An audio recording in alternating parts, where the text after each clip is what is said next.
दोस्तों, अवचेतन मन की शक्ति आपको आपकी मनचाही सफलता प्रदान कर सकती है। अगर आप इसका सही इस्तेमाल करें तो आपके दिमाग का 90% हिस्सा अवचेतन मन कंट्रोल करता है।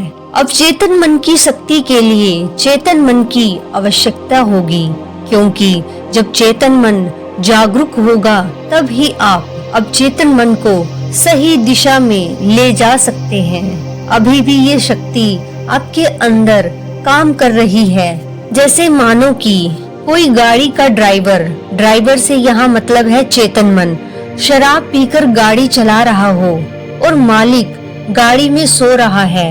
उस ड्राइवर को दिशा निर्देश न देने के कारण वो अपनी मनमानी करता रहेगा। अगर वो ड्राइवर गाड़ी का एक्सीडेंट कर दे तो उसका मेन कारण है उसके मालिक का सोना। उसका मालिक जागरूक नहीं है। अगर मालिक यानी आप खुद जागरूक नहीं होंगे तो ड्राइवर को कैसे दिशा दे पाएंगे? बिना निर्देशों के वो कहीं भी कैसे भी गाड़ी चलाएगा ही।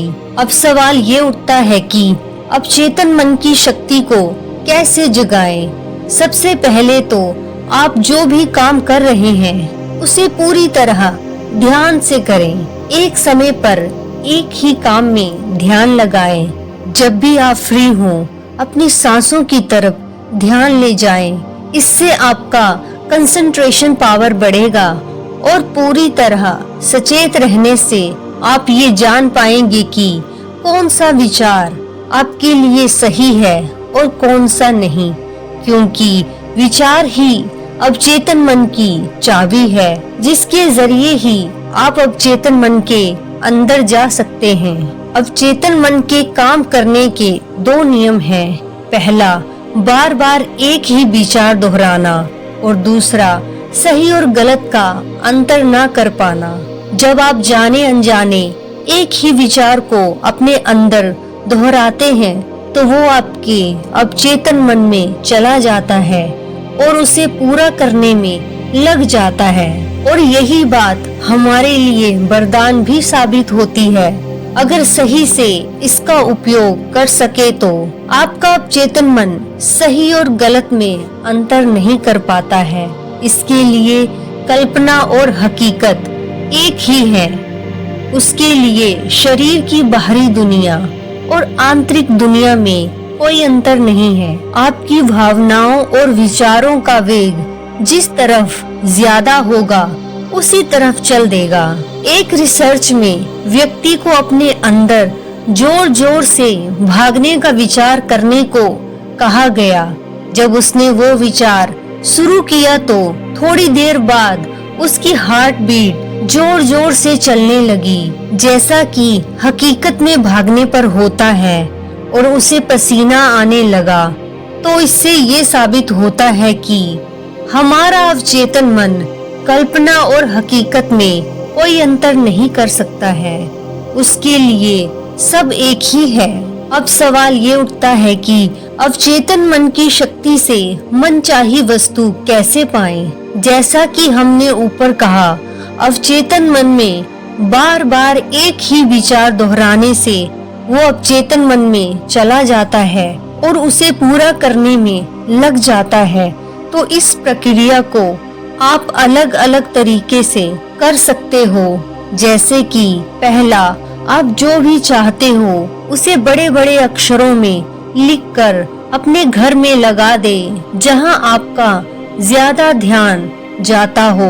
इससे आपके आंखों के सामने बार बार वो विचार आता रहे और आपके अवचेतन मन में चला जाए। दूसरा, आपके मोबाइल, कंप्यूटर या लैपटॉप के वॉलपेपर पर भी वही लिख दें, ताकि जल्दी से जल्दी विचार अवचेतन मन में चला जाए। तीसरा, उस विचार के साथ साथ भाव का होना भी बहुत आवश्यक है, क्योंकि जितना गहरा भाव होगा उतना जल्दी ही वो असर करेगा।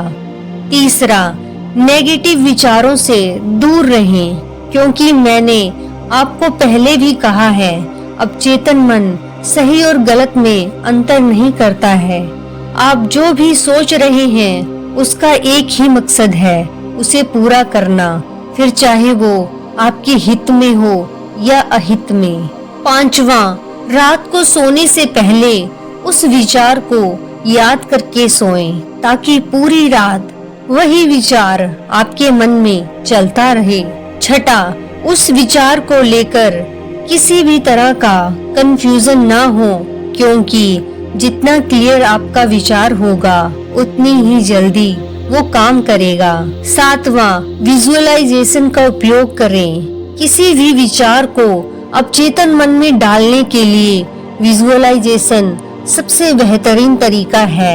इससे आपका भाव और विचार लंबे समय तक आप अपने दिमाग में बनाकर रख सकते हैं। सबसे जरूरी, अवचेतन मन को प्रभावित करने वाली बातें। पहला, नकारात्मक विचारों वाले लोगों से दूर रहें। ऐसे लोग बार बार आपको डिमोटिवेट करते रहेंगे और आपकी मनचाही वस्तु पाने में बाधा बनेंगे और हमेशा दुखी रहेंगे।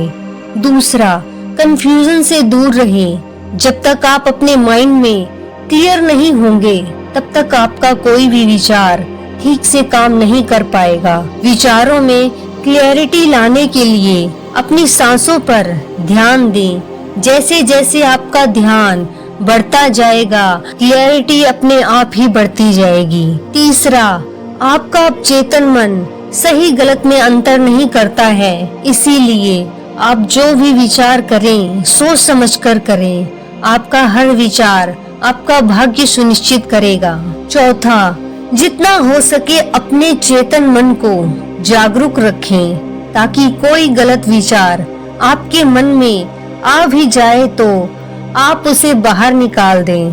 5वां, विजुअलाइजेशन करते समय इस बात का खास ध्यान रखें कि कल्पना करते वक्त किसी भी समस्या को विजुअलाइज ना करें, अन्यथा अवचेतन मन उस बाधा को भी उत्पन्न कर देगा। दोस्तों, अवचेतन मन का महत्व क्या है? आपका अवचेतन मन आपकी सभी इच्छाओं को पूरा करने के लिए बेताब है, लेकिन वो तब ही अपना काम पूरा कर सकता है जब वो पूरी तरह क्लियर हो। जैसे मान लो कि आपको कहीं जाना है, परंतु अगर आप पूरी तरह से क्लियर ना हो तो क्या आप कहीं जा पाएंगे? और यदि चले भी गए तो भी बीच में रुक जाएंगे, क्योंकि आप पूरी तरह श्योर ही नहीं है। आपका चेतन मन भी ऐसे ही काम करता है। जब आप कोई विचार करते हैं तो वो उस पर काम करना शुरू कर देता है। फिर थोड़ी देर बाद आप अपना विचार बदल देते हैं तो वो फिर बदले हुए विचार पर काम करने लगता है और पहले वाला विचार बीच में ही रुक जाता है। इस तरह आप जितना ज्यादा विचार बदलेंगे, आपको उतनी ही परेशानी होगी। आपका चेतन मन आपके हर एक विचार को अपनी सर आंखों पर रखता है। आपके किए विचारों से ही आपका भाग्य बनता है। कोई ऊपर बैठा भगवान आपका भाग्य नहीं बनाता, अपितु आपके द्वारा किए गए विचार और भावनाओं पर ही आपका भविष्य निर्भर है। जब हम अपने अवचेतन मन की शक्ति को पहचान लेते हैं और इसे सकारात्मक विचारों, विश्वासों और संकल्पों से भर देते हैं, तो ये हमारे जीवन को बदलने का सबसे बड़ा साधन बन जाता है। जो कुछ भी हम गहराई से सोचते हैं और विश्वास करते हैं, वही हमारी वास्तविकता बन जाती है। इसीलिए अपने अवचेतन मन को सीमाओं में मत बांधो, इसे ऊंचाइयों तक पहुंचने दो और ये चमत्कार कर दिखाएगा। तो दोस्तों, उम्मीद करती हूँ कि इस वीडियो के माध्यम से आपको बहुत कुछ सीखने को मिला होगा, और यदि मिला हो तो अपने परिवारजनों और अपने फ्रेंड्स के साथ भी इस वीडियो को जरूर शेयर कीजिएगा। और इसी तरह की मोटिवेशनल वीडियो को देखने के लिए हमारे इस चैनल को जरूर सब्सक्राइब कर लीजिएगा। वीडियो में अंत तक बने रहने के लिए आपका धन्यवाद। आपका हर दिन मंगलमय हो। नमो बुद्धाय।